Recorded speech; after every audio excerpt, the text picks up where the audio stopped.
So today we're speaking on clarity. This is a very big issue for me because to me that is the goal and the purpose of everything that I do, to have more clarity in my life. To me, the most important thing is clarity, because if we lack clarity, then we are like a dead leaf that will blow this way, wherever the wind takes us, will blow another way, and it's easy to manipulate us then. It's easy to be programmed. And I think we're in the age of deprogramming.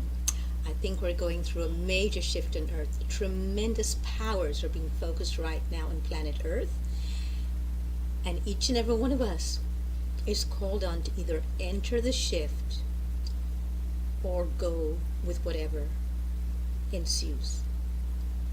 In other words, we are at our most powerful right now because we can choose what to do. And we cannot choose if we don't have clarity. And therein lies the issue. Clarity or lack of clarity. Why do I think this is so important? Well, let's go to Einstein for that, shall we?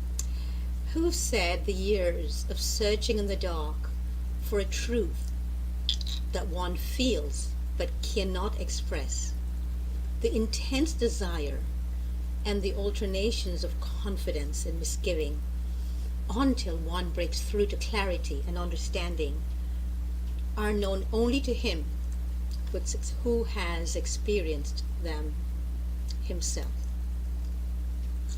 I love Einstein. I love everything about that man. There are certain people who have really had a huge impact on me. Some were my teachers, for whom I was extremely blessed and privileged to have been, with whom I was blessed and privileged to have had its teachers and being a student. And I also am very influenced by the Sufi masters. Why do I go to the Sufi masters and French philosophers and writers so much? Because I have a very intense desire for clarity. And this desire is what brings me here, right now, to this place where I'm doing this. My intention of these elegantly raw tidbits is to create clarity in our lives. Because I think once we have that clarity, all understanding of who we are and our own internal powers just bursts forth within us. And the confusion just trickles away. And we're no longer caught up in this place where confusion and chaos lies.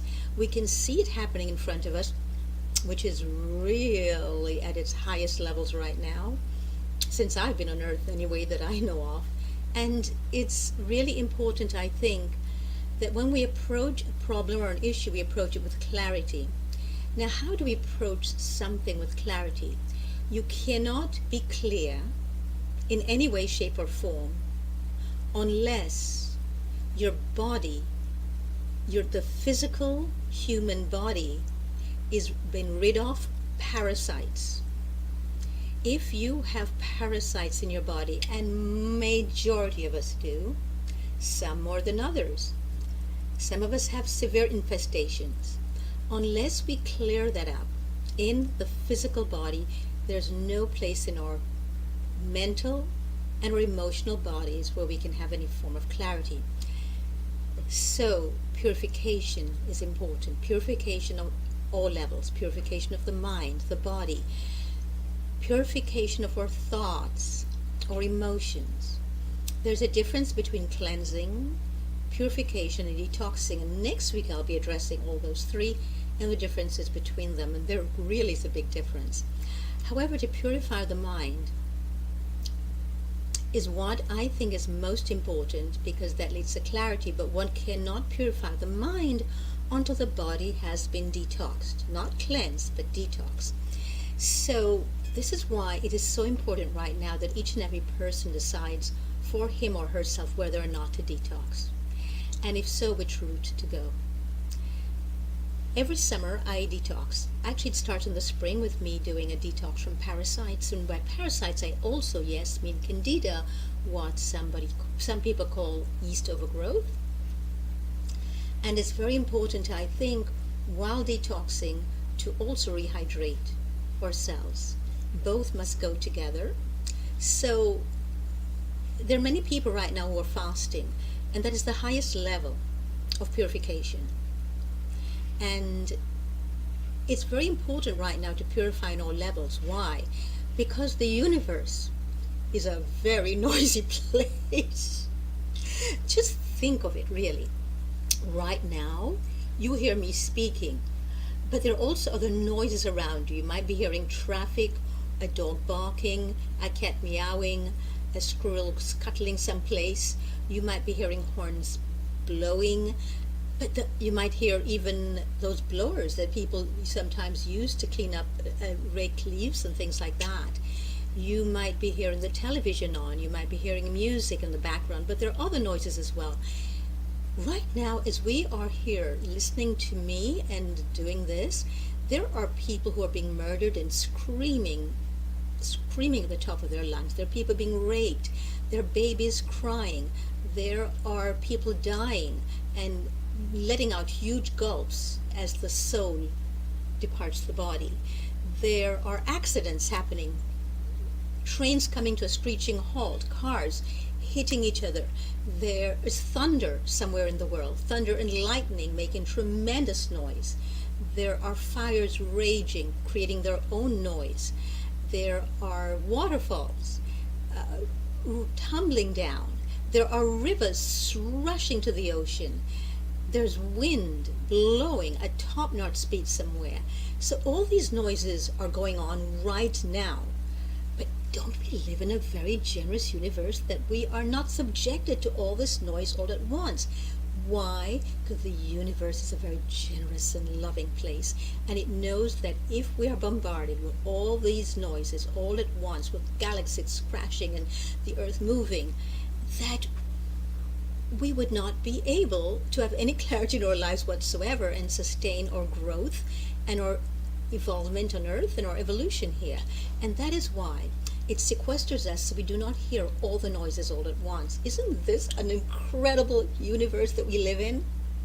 Yes, and we also must join with the universe and rid ourselves of all the noise that constricts us and that pollutes us. Noise pollution is something that's so important to address, and that is why I invite you all today to go into silence. I would like you to listen to Deepak here as he says, inner silence. This is my teacher, Deepak Chopra. Inner silence promotes clarity of mind. It makes us value the inner world. It trains us to go inside to the source of peace and inspiration when we're faced with problems and challenges, and that is why I suggest that each and every one of us takes time, quiet time each day, just to be with ourselves. Whether it's walking by a lake, sitting quietly about a mountainside, listening to a tree. Take some quiet time for yourself in order to create clarity in your life. Take the noise away. Move away from the noise. Expel the noise and all the noise mongers, of which we are many, and just take some quiet time to go inside and be peaceful. You'll find clarity there. Now we'll be talking more about clarity tomorrow and the day after as well. This is just the first part. So I invite you all to listen to Tagore, one of my Sufi masters.